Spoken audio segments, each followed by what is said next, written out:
వాళ్ళకి ఒక చిట్కా. భర్తపై పగ ఎలా తీర్చుకోవాలో చూపించడానికి వచ్చేస్తున్నారు చమ్మక్ చంద్ర along with his team. So let's welcome them.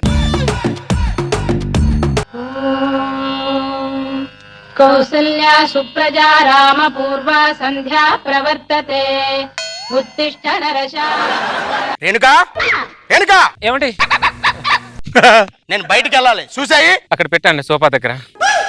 చూసంటే ఎక్కలించలేదు. మర్చిపోయానండి. మర్చిపోయావా? అవునండి. మనసు మమత సీరియల్ ఎన్నింటికి వస్తుంది? సాయంత్రం 7:30కి వస్తుందండి. అత్తారింటికి దారేది సీరియల్ ఎన్నింటికి వస్తుంది? 1:30కండి. సీరియల్ టైమింగ్లు గుర్తుంటాయి కానీ మొగుడు పనులు మాత్రం గుర్తుండవే. 3 పూట్ల మొగుడు దెబ్బ తింటారు, మొగుడు పనులు మాత్రం మర్చిపోతారు. అది అలా ఉండాలి మొగుడంటే. నీ చీర కొంగుతో చూసిన ఎందుకు తుడుస్తున్నానో తెలుసా?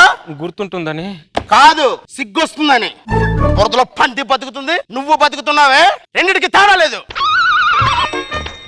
నీకుందిలే. బురదలో పంది బతుకుతుంది, నువ్వు బతుకుతున్నావు. రెండింటికి తేడా లేదు. బురదలో పంది బతుకుతుంది, నువ్వు బతుకుతున్నావు. రెండింటికి తేడా లేదు. బురదలో పంది, బురదలో పంది, బురదలో పంది.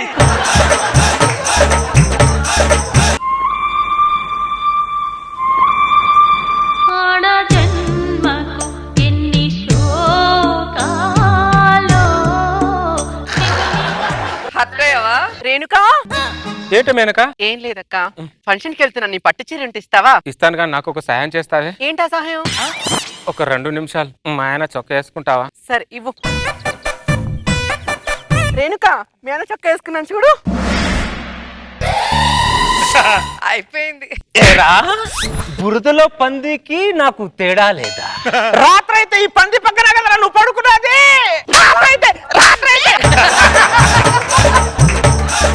రేణుకా, ఏమైంది నీకు? ఎదురు మాట్లాడాలంటే నరికి పోగులు పెడతాను ఏమనుకుంటున్నావు? ఆఫీస్కి వెళ్ళి ఏసీ రూమ్ లో కూర్చొని ఇంటికి వచ్చి పెద్ద బిల్డప్ వేస్తా ఉంటారు.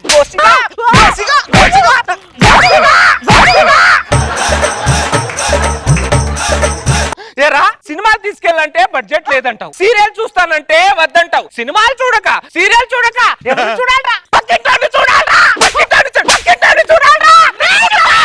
నోరు పోయి పూతి పూతి పూతి పగిలిపోతుంది ఏమనుకుంటావు? నీకు నీ ఆఫీస్ నుంచి ఇంటికి రాగానే నీ కాళ్ళకి నీళ్ళిచ్చి, నీకు తుడుచుకోవడానికి తుండిచ్చి, నా పక్కన పడుకోవడానికి చోటిచ్చి, తెల్లగారగానే కాఫీ ఇచ్చి, ఇన్ని ఇచ్చి ఇచ్చి నా జీవితమే పుచ్చిపోయింది కదరా, పుచ్చిపోయింది కదరా. సలసల కాకి ఎర్రటి కావచ్చు నేను చెప్తాను. షట్టిప్పై నిన్ను నేను మేనకనే నీ మొగుడు చొక్కా అందుకోవేదో. పాపం బాగా ఫీల్ అయినట్టుంది. ఫీల్ అయితే ఫీల్ అయింది కానీ నాకు మాత్రం బరువు దిగింది. రేణుకా, రేణుకా, ఎక్కడికి వెళ్ళారండి? ఈ ఎంక్వైరీ స్కీమ్ అంటే మొగుడు దెబ్బ తిని పుట్టింటి గురించి ఆలోచించే మొహాలు మీరట నన్ను ప్రశ్నించేది. మొగుడింట్లో తిని పుట్టింటి గురించి ఆలోచించే మొగాలు మీరు మమ్మల్ని ప్రశ్నించేది. మొగుడింట్లో తిని పుట్టింటి గురించి ఆలోచించే మొగాలు మీరు మమ్మల్ని ప్రశ్నించేది. మొగుడింట్లో తిని, మొగుడింట్లో తిని, మొగుడింట్లో తిని.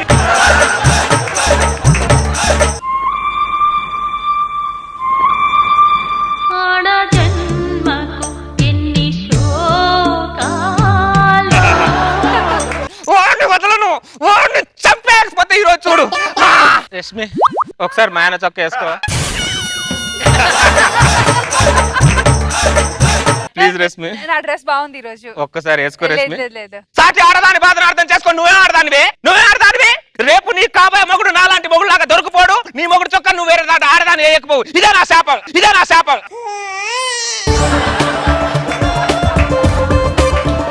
అమ్మా, కొంచెం అన్నం వేయమ్మా. ఈ షర్ట్ వేసుకో, వేస్తా. ఆకలితో ఉన్న కాకి పిండాకుడు దొరికినట్టు నేను ఆకలిగా ఉంటే నువ్వు నాకు దొరికేవురా. ఒక్కసారి మా ఆయన చొక్క వేసుకో. వేసుకో, తెలుస్తుంది అప్పుడు. వేసుకుంటా,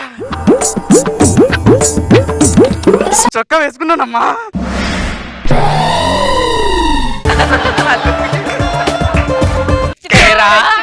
నా మెల్లో 3 ముళ్ళు వేసావు. అహంకారమారా నీకు? ఈ రోజు నీకున్న ఆస్తి నేను తెచ్చిన కట్నం రా, కట్నం రా. నాకెక్కడుందమ్మా దరిద్రుడా? ఇలా కొడుతున్నావేంటే నువ్వు? ఏరా, మొగుడనే పాత్రధారి, నా జీవితానికి సూత్రధారి.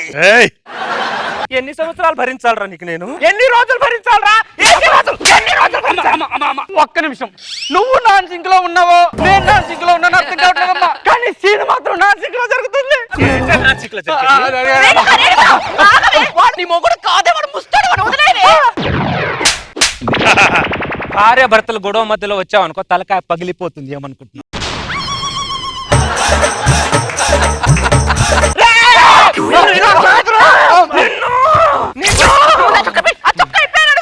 ఊరుకోమ్మా, చొక్కా ఇప్పమంటావు ఇంత బాగుంటే. చొక్కా వేసుకుంటే చచ్చిపోతారు, ముందు చొక్కా ఇప్పేయ్. ఏంటి రేణుక ఇది? నీ మొగుడు మీద ఫ్రస్ట్రేషన్, నీ మొగుడు చొక్క మా అందరికి చావగొడుతున్నావేంటి నువ్వు? ఏం చేయమంటావు మేనక? శ్రీశైలం డ్యామ్ ఫుల్ గా నిండిన తర్వాత గేట్లు ఎత్తకపోతే ఏమవుద్ది? డ్యామ్ పగిలిపోతుంది. నా పరిస్థితి కూడా అంతే. అదేదో ఫ్రస్ట్రేషన్ నీ మొగుడు మీద డైరెక్ట్ గా చూపించి నీ మొగుడిని కొట్టొచ్చుగా. అమ్మ నమ్మ కూడా నేను ఆయన ఎలా కొట్టగలను? పతే ప్రత్యక్ష దైవం. రేణుకా, ఏమండి? ఏమే దున్నపోతు మొహం దానా, మొగుడు నిద్ర లేసి వచ్చాడు అంటే టీయో కాఫీ ఇవ్వాలని తెలియదంటే నీకు? మొహం చూడు, గవర్నమెంట్ హాస్పిటల్లో పిల్లలు ఎత్తిపోయిన మొహంలో ఉందని ఇది. నిన్ను కాదే మీ అయ్యనాలే.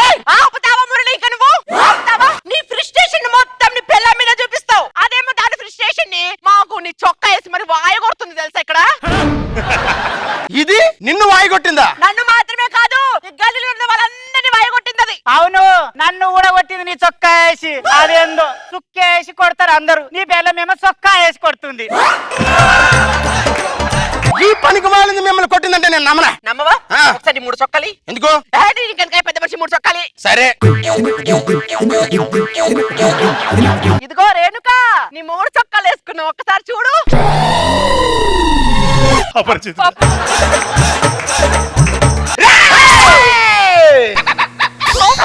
గవర్నమెంట్ హాస్పిటల్లో పిల్లలు ఎత్తుకెళ్ళే ముఖమారా నాది? పిల్లలు ఎత్తుకెళ్ళే ముఖమారా? గవర్నమెంట్ హాస్పిటల్లో సముద్రంలో సునామీ వచ్చిన పిల్లానికి మెంటల్ వచ్చినా తట్టుకోలేవురా. నా ప్రెస్టేషన్ నేను చూసుకున్నాను, మీ ప్రెస్టేషన్ మీరు చూపించుకోరా? ఎందుకు చూపించుకోవా?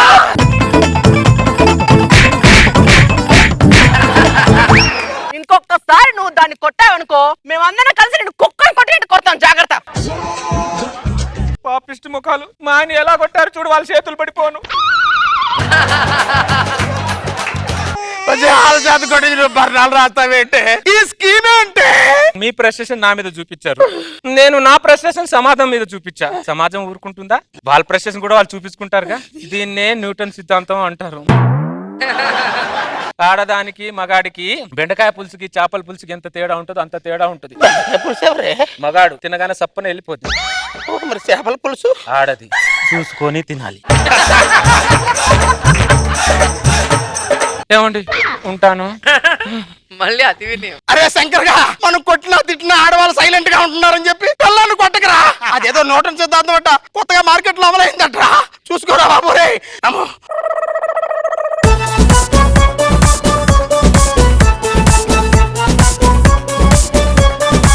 సో రోజా గారు, ఎంతసేపు భార్యలు తిట్టడం కొట్టడం, కొంతమందికి అదే పనిగా ఉంటారు తెలుసా. సో వాళ్ళ వైఫ్లు కూడా ఇలా యూజ్ చేస్తే న్యూటన్ సిద్ధాంతం బాగుంది, అందరూ బాగా చేశారు. నాగ్ బాబు సార్ బాగా చెప్పావు, కొత్తగా ఉంది ఐడియా, గొప్ప నీతి. ఏం చెప్పావంటే మగవాడు బెండకాయ పులుసు లాంటాడు, మగవాడు బెండకాయ పులుసు లాంటాడు. సో డెఫినెట్ గా ఇది అందరూ ఫాలో అవ్వాల్సిన సిద్ధాంతం. చాలా బాగా చేసావు చంద్ర, నైస్ కిట్.